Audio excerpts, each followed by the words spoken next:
We remain steadfast in our commitment in delivering local news that matters.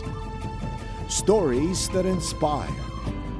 Enriching the lives of Filipinos in the Philippines and across the globe. This is your GMA Regional TV. Buong puso para sa Pilipino.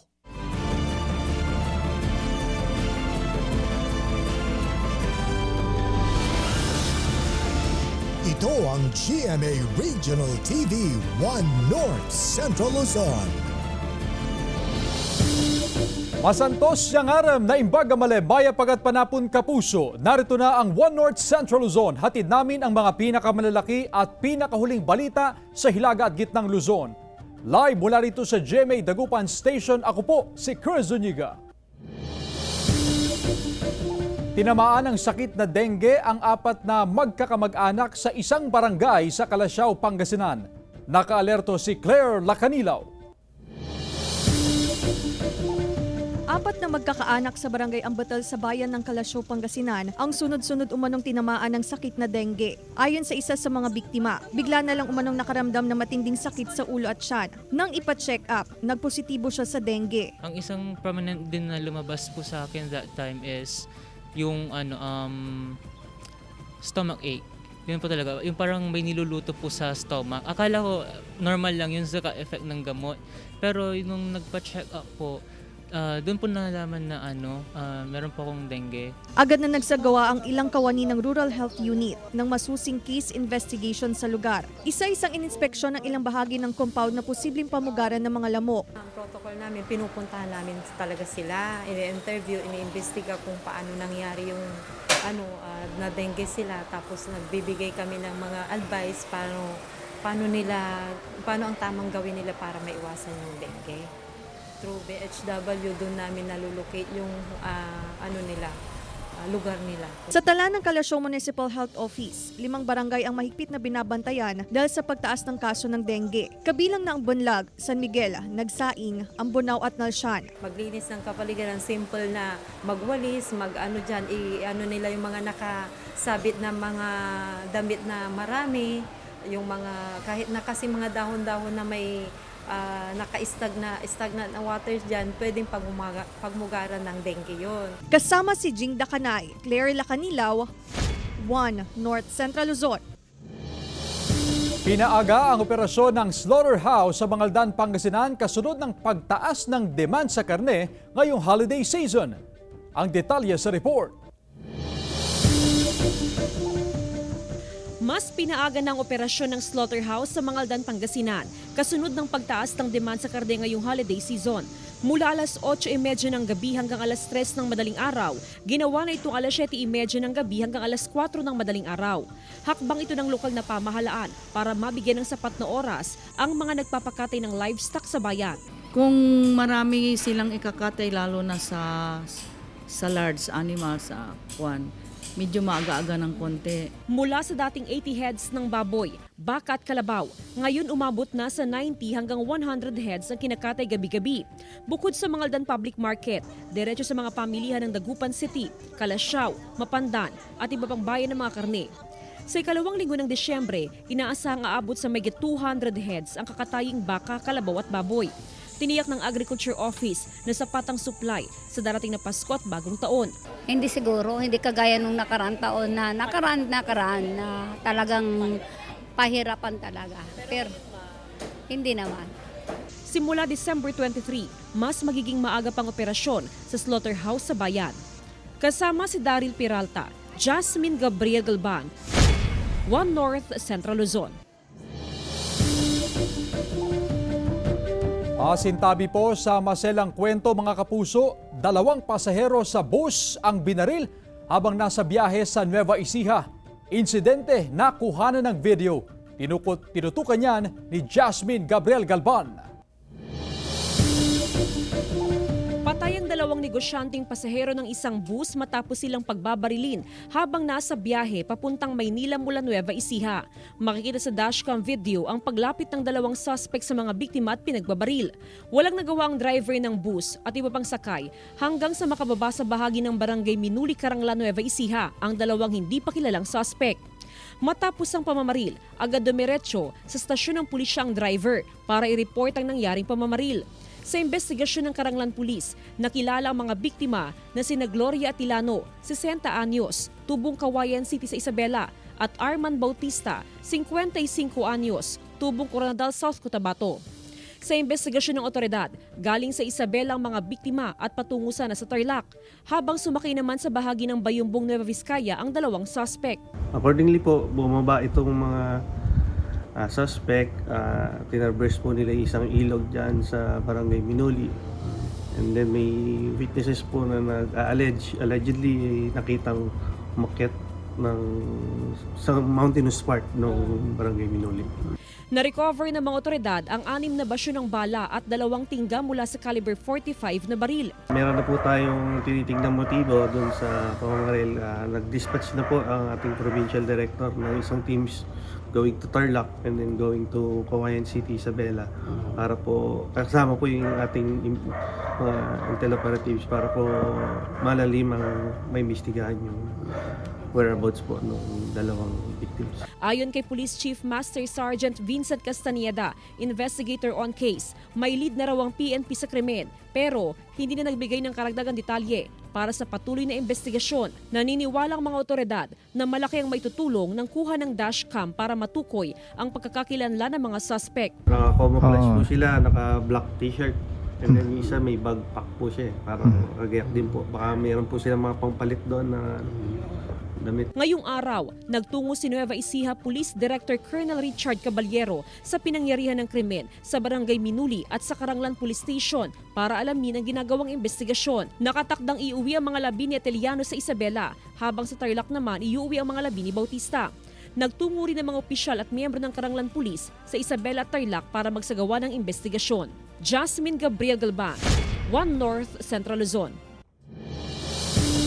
Ilang bus terminals naghigpit na ng seguridad kasunod ng nangyaring pamamaril sa loob ng pampasaherong bus sa Nueva Ecija. May live report si Russell Simorio. Russell? Chris, nagdulot ng takot at pangamba sa ilang pasahero ang napanood na viral video kung saan makikitang malapitang pinagbabaril ang 2 pasahero sa isang pampasaherong bus. Kaya ngayon, mas mahigpit ang ipinatutupad na seguridad sa mga terminal ng bus. Naghigpit ng seguridad ang pamunuan ng ilang bus terminal sa Dagupan City kasunod ng nangyaring pamamaril sa loob ng bus sa Nueva Ecija na nag-viral pa sa social media. Ininspeksyon ng dalang bag ng mga pasahero. Mahigpit na ipinagbabawal ang mga deadly weapon tulad ng matatalim at matutulis na bagay. Pinatatanggal din ang suot na sombrero ng mga pasahero. Kasi po para makita po yung identity ng tao, in case po na may mangyari, alam na nila yung mukha, yung buong mukha. Mas maganda sa kung may ganito talaga, inspection para maiwasan yung ganun. Kasi may sakit pa naman ko sa kambak, baka mamaya nagkataon na nakasakay ko doon ako nadari.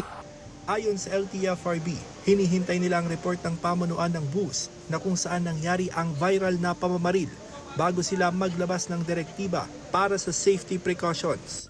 Normally po, pagdating sa terminal, they have to secure po na dapat yung mga papasok o yung mga pupunta doon na ilalagay ng mga gamit po doon is safely secure. Kasi dapat may mga security plan po kasi yung mga yan. Mas pinaigting din ang seguridad sa mga bus terminal sa Isabela matapos ang naitalang pamamaril sa loob ng isang bus sa Nueva Ecija. Takot at gulat ang naramdaman ng ilang mga nag-aabang na pasahero matapos mapanood ang viral video ng pamamaril sa 2 biktima.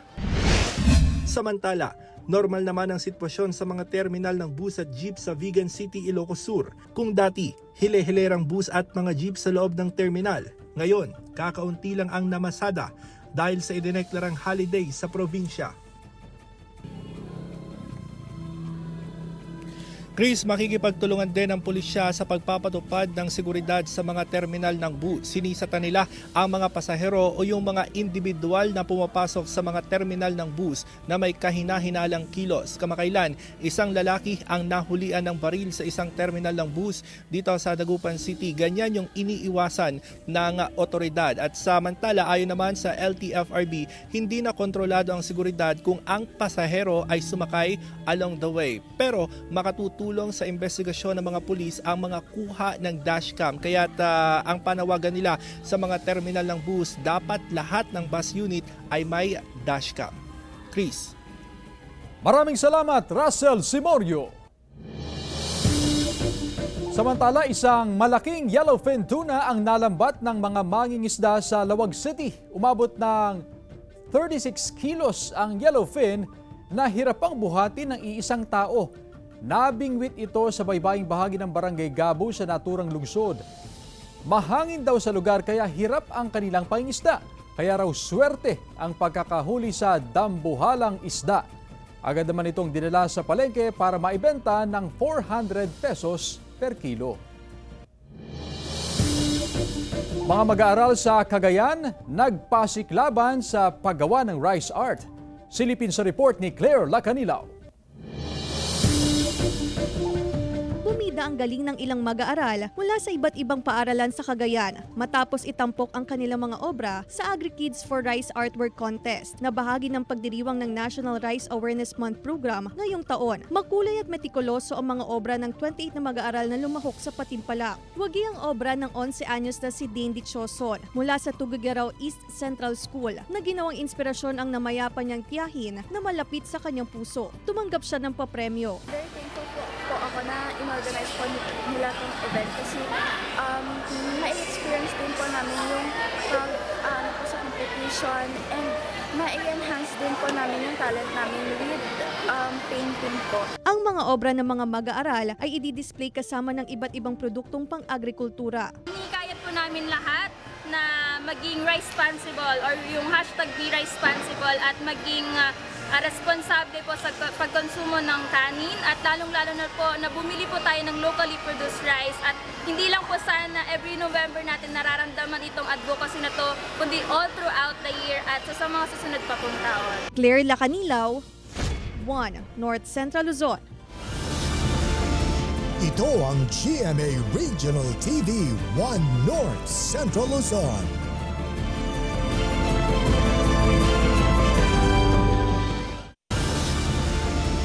Ito ang GMA Regional TV 1 North Central Luzon. Problema ang kakulangan ng bentilasyon sa pamilihan ng ilang stall owners sa Malimgas Public Market sa Dagupan City. Ang detalye sa report ni Russell Simorio. Umaabot sa 1,000 piso ang bill sa kuryente kada buwan ng negosyanteng si Raquel sa kanyang maliit na stall sa ikalawang palapag ng Malimgas Public Market. 2 electric fan kasi ang gamit niya dahil sa maalinsangang panahon. Medyo mainit, kailangan talaga namin ng electric fan. Pero kapag naman, may time din kapag umuulan, yun talaga malamig. Pero kapag ganitong kasagsagan ng init, as in talagang sa part dito sa creation, dito sa gown talagang need namin ng electric fan, mainit. Ang iba naman na walang electric fan, kanya-kanyang diskarte para malabanan ang init. Reklamo rin ng mga mamimili ang kakulangan ng bentilasyon sa lugar. Wala tayong magaw kung kailangan malamig di mas mabuti para malayo sa stroke. Ayon sa pamunuan ng Malimgas Public Market, naayos na ang ilang nasirang aircon unit sa pamilihan. Pero aminadong hindi naabot ng lamig ng aircon ang mga nasa dulong pwesto. May isa ring aircon unit na hindi na napapakinabangan dahil sa kalumaan. Makikipag-bidding daw ang pamunuan ng pamilihan para makahanap ng mura pero di kalidad na aircon unit na ilalagay sa palengke. 2 aircon natin yung kakakarga lang. Kaya may improvement na sa lamig. At doon naman sa mga may problema pa, rest assured, may ginagawa ang ating administrasyon. Nag-utos sila ng mga aircon technician. Kasama si Ron Alistair Taniedo, Russell Simorio, 1 North Central Luzon. 47 anyos na lalaki patay matapos pagbabarilin ng hindi pa tukoy na sospek sa Santa Maria, Pangasinan. Yan ang tinutukan ni Claire Lacanilaw. Patay ang 47 anyos na si Eugenio Malbog matapos pagbabarilin ng hindi pa tukoy na sospek sa barangay San Patricio, Santa Maria, Pangasinan. Dinala pa sa ospital ang biktima, ngunit idineklarang dead on arrival. Ayon sa kaanak, pauwi na sana ang biktima galing sa sabungan nang mangyari ang pamamaril. Napanood ko yung natalo yung manok niya, umuwi na ako. Hindi ko alam na naiwan pa yung anak ko doon. Tinapos siguro yung mayroon siguro 3 sultada o 2. Nandito na ako sa bahay, may tumawag na nabaril yung anak ko. Giit ng kaanak, walang kaaway ang biktima. Hustisya ang sigaw ng mga naiwang kaanak ng biktima. Ipanalangin na lang natin na mahuli yung gumawa sa kanya. At hindi siya patigil ng Panginoon makatulog yung mga gumawa ng kasamaan sa kanya. Ginawa nilang parang manok yung anak ko. Patuloy na iniimbestigahan ng pulisya kung ano ang motibo sa krimen at kung sino ang nasa likod ng pamamaril. Ang isa pang tinitignan namin, siyempre, yung kanyang trabaho, yung kanyang daily activities niya, halimbawa yung pagpunta niya sa sabungan. Yan yung mga tinitignan namin. O di kaya may mga nakaaway siya na previous incident. Kasama si Jing Dakanay, Claire Lacanilaw, 1 North Central Luzon.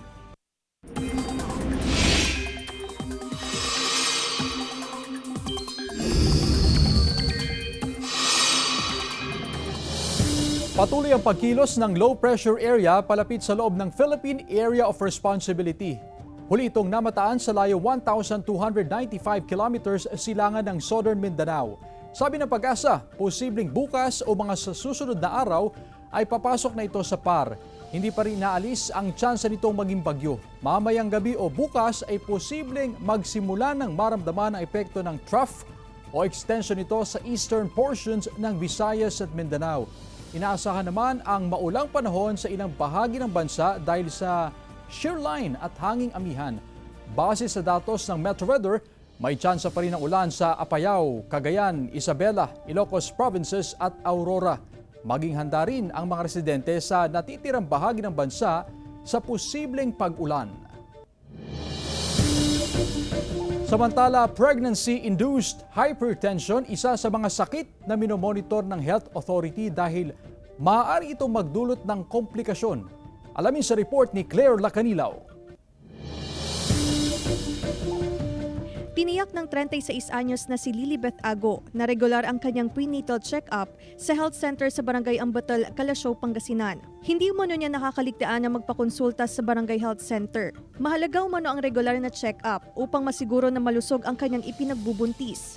Kailangan po iingatan po yung pagbubuntis na mag-ina para bigyan po yung pagkalusugan ng yung baby sa sinapupunan po. Ayon sa Rural Health Unit, mahalaga na ma-monitor ang blood pressure ng mga nagdadalang tao upang maiwasan ang pregnancy-induced hypertension na maaaring magdulot ng komplikasyon sa pagbubuntis. Hinihikayat ng Health Authority ang regular na prenatal check-up para maging malusog at ligtas ang pagbubuntis. Regular check-up sa health center dahil andyan naman kami na magmo-monitor sa kanila kasi napaka-importante ng pag-check-up nila kahit na magkaroon lang sila ng 4 to 5 visits sa isang pagbubuntis nila. Kasama si Jing Dakanay, Claire Lacanilaw, 1 North Central Luzon. Apektado naman sa pagsasara ng ilang kalsada sa Mangaldan, Pangasinan ang mahigit sa 100 tricycle drivers. Ang detalye sa report. Tapos na ang rehabilitasyon ng kalsada, papasok at palabas ng Mangaldan Public Market sa bahagi ng Arellano Street. Sa ngayon, sumasailalim ito sa 1-month curing period. Pansamantala itong isinara sa mga motorista para walang magiging aberya sa curing period ng kalsada. Dahil dito, pansamantalang inilipat ang paradahan ng mahigit 100 tricycle sa bayan. Pinapayagan namin o pinapahintulutan naman natin sila na makadaan habang while ongoing to curing period yung kalsada din dyan sa Arellano o Golaya Street. Bunsod nito, apektado raw ang kita ng mga tricycle driver. Bihira na raw kasing sumasakay sa tricycle dahil sa may kalayuan sa palengke ang pansamantalang terminal. Maka-open na yun, madam, baka before Christmas para makalapit kami doon sa palengke. Ayon sa Poso, malaki ang posibilidad na madaanan ang Arellano Street sa susunod na buwan. Kasama si Daryl Peralta, Jasmine Gabriel Galban, One North Central Luzon. Mga kapuso, magsaya tayo ngayong Sabado. Sama-sama tayong makijam sa mga cast ng Stolen Life na sina Carla Abellana at Beauty Gonzalez, kasama ang Black Rider cast na sina Katrina Halili at John Lucas. Makikisaya rin sa Kapuso Mall Show ang Sparkle You Ghosted Stars na sila Liana May, Marco Masa at Princess Aliyah. It's gotta be another fun-filled Saturday, mga kapuso! Alas 4 ng hapon sa Nepo Mall, Dagupan. Kita-kits, mga kapuso! Ito ang GMA Regional TV 1 North Central Luzon.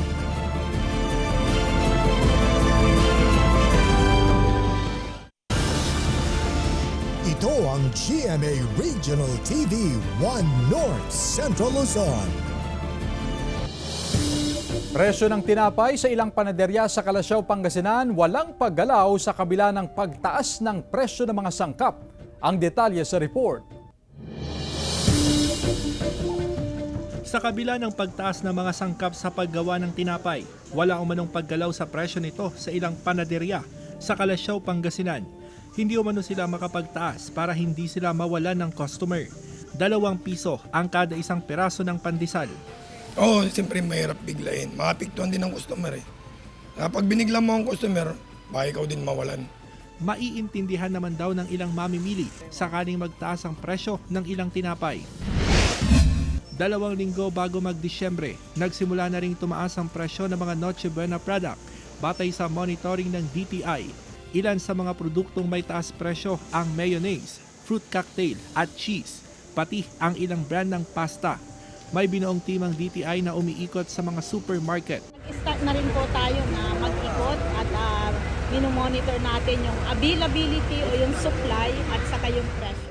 Ngayon pa lang, todo diskarte na sa pagtitipid ang mga consumer. Pag namimili ka, nag-grocery ka, yung mga mabababa ang presyo na bilihin. Ganon din sa pamamalengke. Posible pa umanong masundan ang taas presyo ng mga produkto habang nalalapit ang Disyembre. Pinaghahandaan na rin ng mga supermarket ang mataas na demand sa Noche Buena products. Meron naman tayong sapat na stocks, may mga dumadating-dating na. At saka maganda rito sa Russell, mga promo items na yung mga kinukuha namin sa supplier.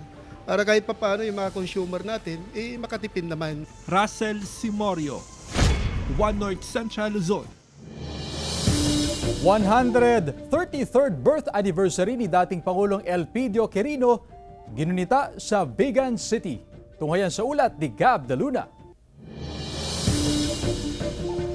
Nag-alay ng bulaklak sa bantayog ni dating Pangulong Elpidio Quirino sa Plaza Salcedo sa Vigan City. Bahagi ito ng paggunita ng ika-133rd birth anniversary ni Apo Pijong na tawag sa kanya ng mga Ilocano. Pinangunahan ito ng kanyang mga kamag-anak at mga opisyal ng probinsya.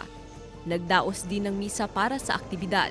Ibinahagi rin ng kanyang apo ang pasasalamat at ang naging kahilingan ng dating presidente ng pagpapatawad at pagkakaisa para sa bayan. It is so hard to forgive, but we all have to find the courage to do so because we do not know what healing it brings, not just to yourself and to your family, but also to your country. Who knows one day your act of courage to forgive will change the future. Who would have known?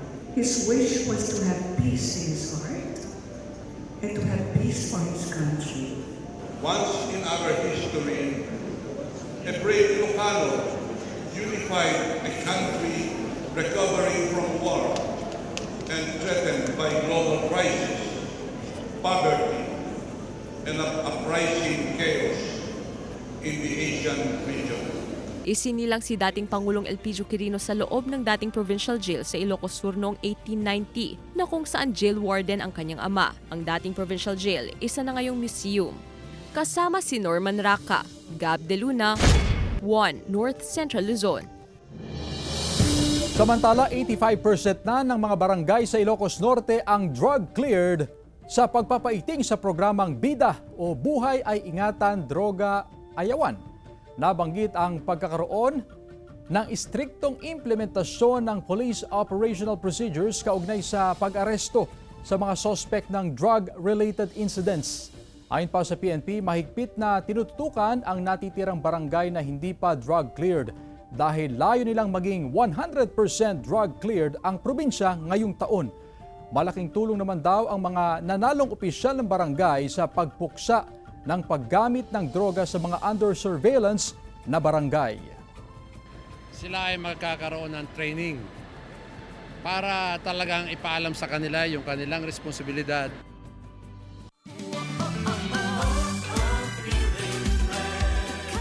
Mga ambassador mula Europa, pinasyalan ang mga Belenismo entry sa Tarlac. Narito ang report.